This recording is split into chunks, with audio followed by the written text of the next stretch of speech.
achievable if you're trying to get that sound. He's very achievable, right? So for me, it's kind of like the AC/DC thing. Like that's always been very achievable for me. The Eddie Van Halen stuff, although I don't play Van Halen as much as I used to, I haven't played anything Van Halen in years. But I used to be I guess you could say, like most guitar players, I was a pretty diehard Jimi Hendrix. Look at those nice chairs there. Jimi Hendrix, Jimmy Page, Eddie Van Halen, Randy Rhoads. I loved all that stuff. Randy was always real. Like, it's a lot of, like, don't get me wrong, Eddie Van Halen is a phenomenal player, or was, God rest him, right? But a real challenge was Randy Rhoads. Like that was like, you learn Van Halen before you learn Randy Rhoads. Like, there's a lot of things Van Halen does that Rhoads doesn't, but Rhoads was just, he was just a really fast but smooth player. So he didn't sound fast, but when you play something from Randy Rhoads, like, oh my God, it was like, he takes like a pentatonic scale and then throws something neoclassical into it. Nuno is another guitar player that's like that. He's really, he can be really tough because he's so smooth, right? So it's like, he's not really crazy fast. Like the early Extreme stuff was pretty fast playing. Like, there was a lot of tremolo picking and stuff like that involved, and he was pretty fast that way. But I would say, yeah, Rhoads was probably the trickiest to learn, even more. I found, like, Eddie Van Halen, his tapping was very, there she is. His tapping was very, it could be very tricky, right? He had some really cool parlor tricks that it took a while to learn.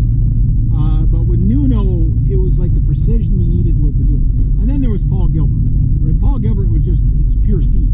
Like the Racer X stuff was just insanity.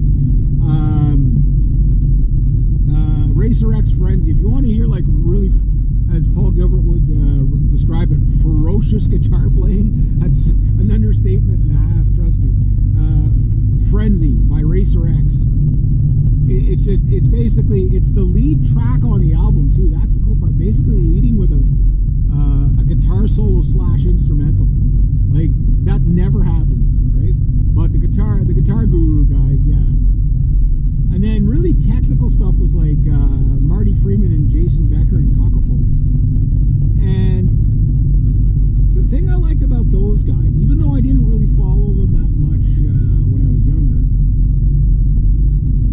some scrap metal, no room in here. I might grab it on the way back. Yeah, I mean, my truck / toolbox, why not? I gotta come here today, this is my second job of the day.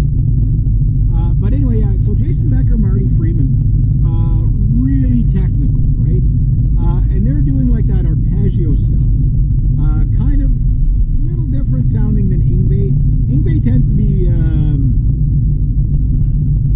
like a Phrygian, Phrygian mode, Hungarian minor, all those cool metal neoclassical sounds. So it's really recognizable, right? But like Jason Becker and Marty Freeman, don't get me wrong, they're in all that stuff too.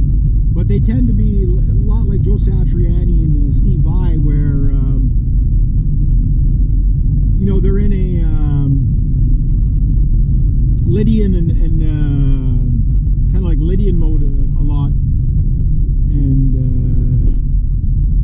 in those major mode, really spacey sounding major modes, right? And that's really cool as well. Like, obviously Joe Satriani and Steve Vai were a huge influence on me as well. But I also stepped away from those guys too. Back in the 90s, there was Guitar Player for the Practicing Musician, Guitar World, all these guitar magazines, all right? We didn't have the internet, we had magazines.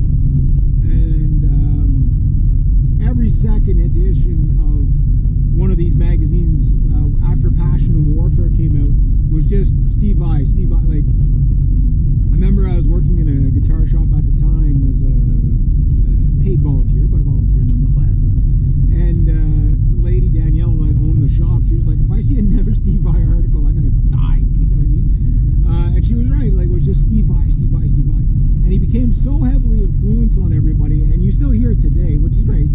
I mean, like, you're like the guitar players now, like the standard has went up quite a bit because, like, it took years for Steve Vai to become Steve Vai. You know what I mean? It took years for Joe Satriani to become Joe Satriani. However, the cool thing about Joe Satriani was, unlike the popular belief at the time of a lot of guitar players, you still hear this nonsense today, is I don't want to learn music theory, I don't want to sound like everybody else, but that's why you sound like everybody else.